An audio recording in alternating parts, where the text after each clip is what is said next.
So anyway, coming back to Katha Upanishad. So this is a dialogue between Nachiketa and Yama. So Yama says, Atmanam ratinam viddhi, shariram ratamevacha, buddhim tu saratim viddhi, manaha pragraham yevacha, indriyan hayanahuhu, vishayanteshu gocharan, atma indriya manoyuktam, bhokteriti ahur manishina.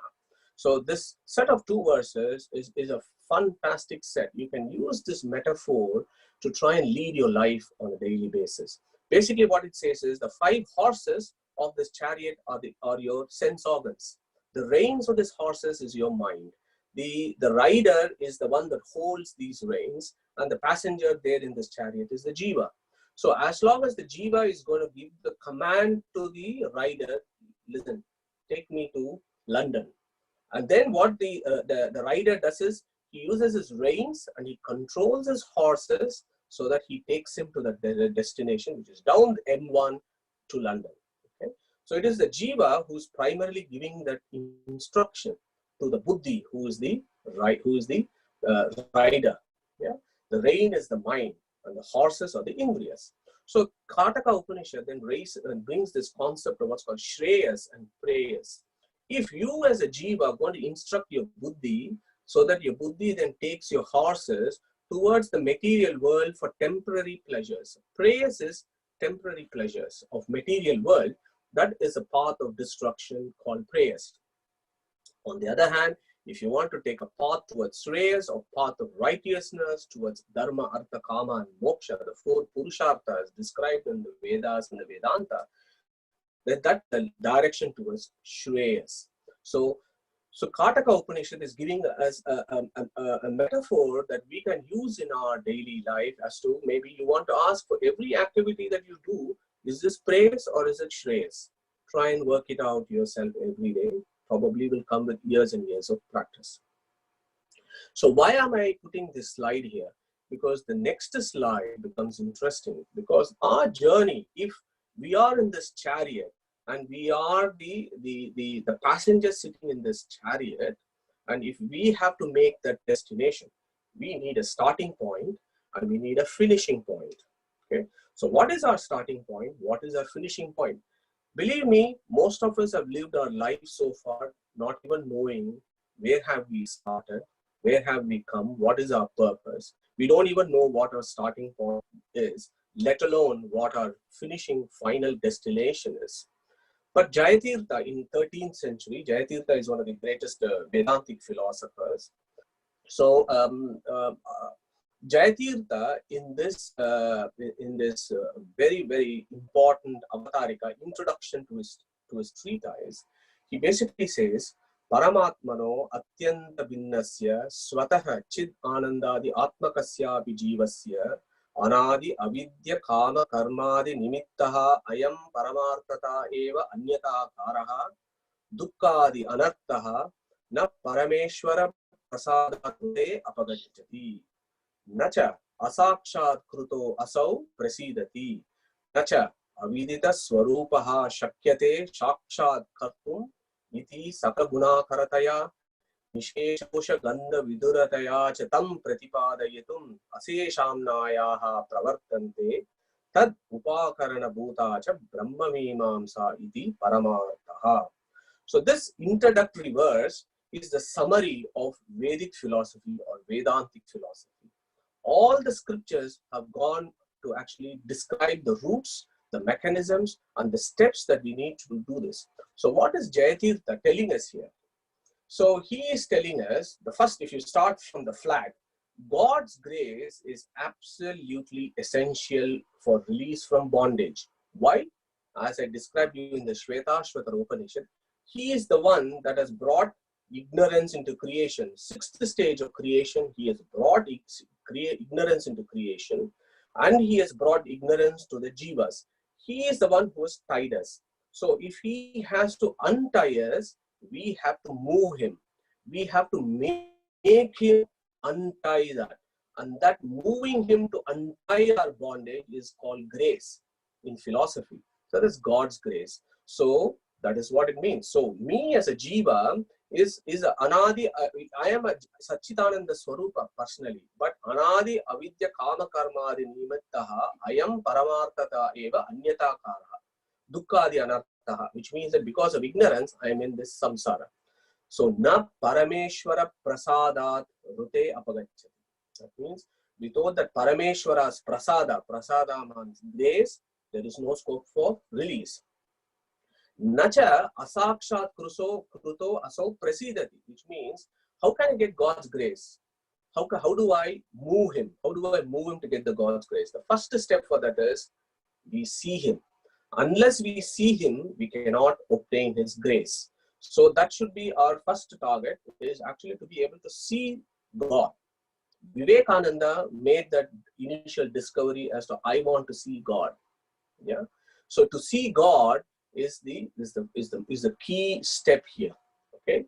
Nacha asakshat kruto asau prasidati. That's what it means. Nacha avidita swarupaha shakyate sakshat kartum. That means unless we know him, we cannot see him. Okay. Now, how do we know him? We know him as Sakala Gunakarataya Nishesha Dosha Gandha Vidurataya. That means God should be known as somebody who has infinite auspicious attributes and without any defects. So that is the fundamental definition of the Supreme Being. He who has infinite attributes and no defects. Every school of philosophy, every religion of this world considers the Supreme as an abode of infinite auspicious attributes and without defects. He is a perfect being. Okay, so we need to know that. Now, how can we know that he is a perfect being? Okay, so we need to start somewhere. So it says Ashesha Amnayaha Pravartante. So to inform us of the greatness of God is where all the Amnayahas have started. Amnaya means Vedas. All the Vedas, everything else that comes from the Vedas, that is what they have started. They have started to tell us about the greatness of God. So that is where we need to start. So to understand the greatness of God, then we need to use the Vedas. Now to understand the Vedas, Jayatirtha says, Tad upakarana bhutacha brahma mimamsa iti paramartha. So to understand the Vedas, you need to use the Vedanta Sutras, put them together, understand what the Vedas is saying, know about the Supreme. Eventually, you get to see him. Once you get to see him, then you have a chance of being released from this bondage. So that is the journey that we need to start. Okay, so we probably are not even in the starting point yet, but that is the journey. This is a marathon, not a sprint. I think something that we need to reflect on, that yes, we have started this at this point of time. So maybe with further spiritual progress, at least we might be able to reach the starting point before we start this marathon. Now, that is exactly what Maitreyi was advised by Yajnavalkya. And he said, Atmava are drashtavyaha. So Maitreyi, you have to see the Supreme. That is the final goal of your life, because only if you see him, there is a chance that you will be released from bondage. So Atmava are drashtavyaha. And then he said, what is the steps for that? Shrotavyo, mantavyo, nididhyasitavyaha Maitreyi. To see him, you have to go through the process. You need to do Shrotravya, Mantavya, Nitidhyasitavya, which means you need to hear and learn.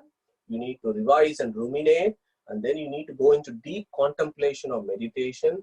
And then eventually at some point when you do that, you might be able to see him. Again, to see him, you need his grace. So you may be able to see him. So that's what Yajnavalkya is saying, Maitreyi. In Prashna Upanishad, when there is a discourse, fifth question, discourse between Pippalada Rishi, Sa etasmat jivaganat parat param purishayam purusham ikshate. So ikshate means to see. Purishayam and purusham. So purusham is the jiva. Purishayam is he who is inside the jiva. So last week we spoke a lot about antaryami and how the Supreme is inside the jivas as its antaryami. He is also inside everything else in this universe, and he is also inside the jivas. So that is purishayam, purusham ikshate. Then Brihadaranyaka Upanishad also celebrates Atmanyeva Atmanam Pashyet. Pashyet again means to see. So Atmani Eva Atmanam Pashyet. So Atmanam there is Jiva, Atmani Eva. That means he has to see this Brahman only. Only then there is a scope. So the Vedic scriptures are very clear with regards to what is that step before you get your release from bondage. So then I've just put this one here because the start, we now understand that there is a starting point, that there is a destination, but there is so many, bypasses. We have A roads, B roads, and motorways, and everything else in between. So it all seems rather complicated. What, where, who, when, why, how, all these questions come about. Do we go this way, that way, or do we have to take a U-turn, for example? Yeah, so there are all these confusions that is there.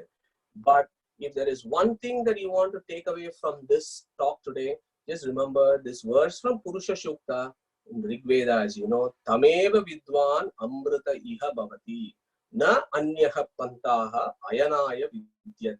That is a key verse from Purusha Shukta of Rig Veda. It says, Tam Eva Vidwan Amrita Iha Bhavati. Vishnu, Purusha, Vishnu is telling us very clearly there, Tameva Vidwan Amrita Iha Bhavati. Only if you know me, you have a scope for Amrita. Amrita means moksha or liberation. Na anyaha pantaha. Panta means path. And he says, Na anyaha pantaha ayanaya vidyate. If you follow the other paths, there is no way in which you are going to have liberation. If you want to go for liberation, then you need to know me, the Supreme Person or the Supreme Lord or the Supreme Brahman. That advice is very clear from Purusha Shukta. HinduKnowledgeAcademy.com will celebrate Vedic culture and present its philosophies to the modern Hindu in an accessible format. Our ancient heritage is our greatest strength. Through preservation and dissemination, together let us spread positivity in the world. Thank you for listening and welcome to Hindu Knowledge Academy.